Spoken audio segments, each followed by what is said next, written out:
Good Friday morning, afternoon, Houston. KHOU11 meteorologist Kim Castro. We made it to the end of the work week, and what can you expect as we go into the weekend? Well, for starters, today we are starting to see that humidity build in. In fact, it's been pretty humid even from the morning through the afternoon. We're going to see more and more of that Gulf breeze sinking in here, and so for that reason, it's going to feel like the triple digits here in the next few hours.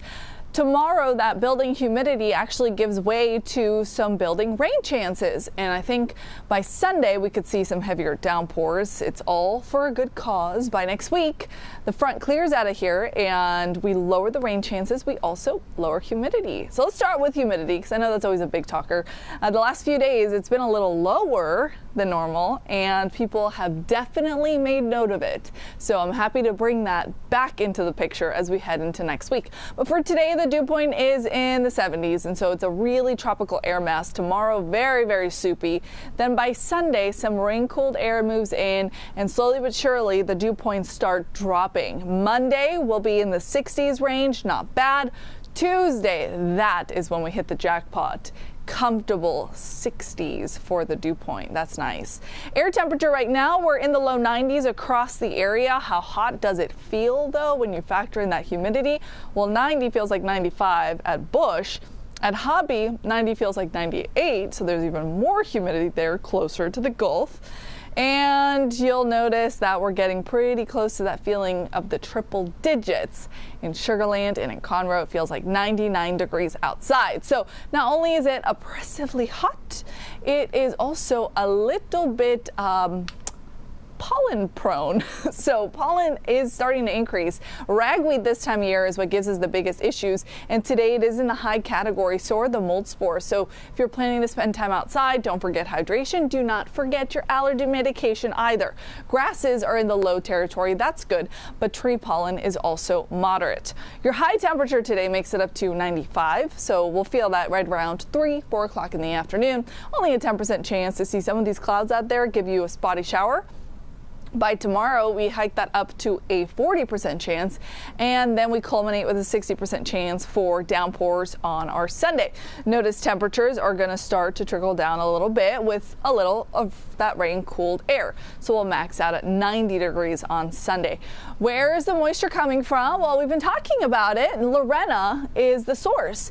This was a hurricane in the eastern Pacific, made landfall in Baja California, and now it is broken up. So it's post-tropical, it's lost its warm core, it's lost its fuel source, but it still has plenty of energy to get rid of. So it's going to do that over the next 2 days. Right now it's stationary, but you'll notice these outer bands of convection from Lorena have a good reach. So we're seeing some shower activity from that, or at least some moisture source from Kansas to Oklahoma and eventually in Texas too.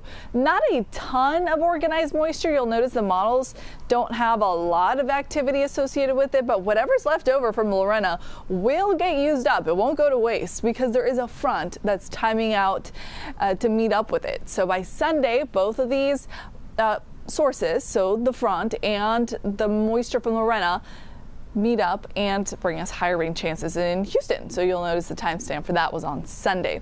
This weekend, we're also going to be keeping tabs on the Atlantic Basin because the National Hurricane Center has given this cluster of storms in the Central Atlantic a 90% chance of becoming our next named storm. So we're keeping an eye on the models. We look at the European and the GFS to see where it might track. This is a new run from the GFS. Interestingly enough, it looks like it's going to potentially break apart after it forms.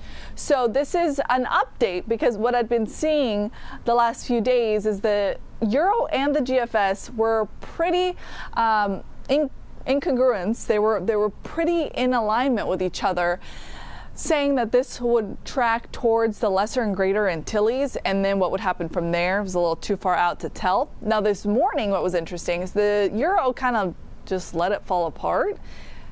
The GFS, the American model, had it moving north, right where this circle that I have highlighted is.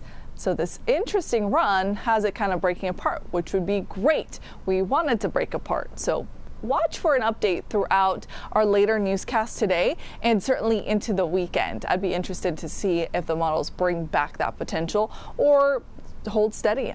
That would be nice if we could just break the storm apart.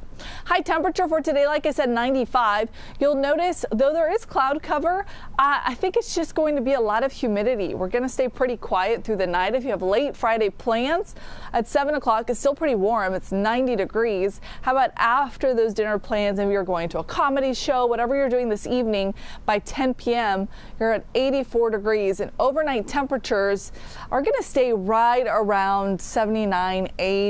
I know we get up dark and early for our Saturday morning long run, so here's your stride guide to walk you through what you can expect as you're out there. If you're starting at 5 a.m. getting lots of miles done, you are going to be at 79 degrees, but it feels like 85. It's going to be a feeling very similar to the long runs we had last weekend. Lots of humidity out there, feeling pretty soupy, pretty sweaty, but at least you don't have to worry about rain. 5%, that is basically no chance. However, something to note is that we are starting to transition from the seasons, and so for that reason, sunrise is a little bit later. You're going to be running in the dark a little bit longer, so be careful out there. Sunrise is going to be at 7:02, and when the sun does come up, it does make it feel hotter, so that's another thing to consider. By the way, the later on in the day we go, say 10 in the morning, that's when the showers do start to pop back into the forecast. So this is a snapshot at 10:30. You're seeing some showers along I-10, the Katy Freeway.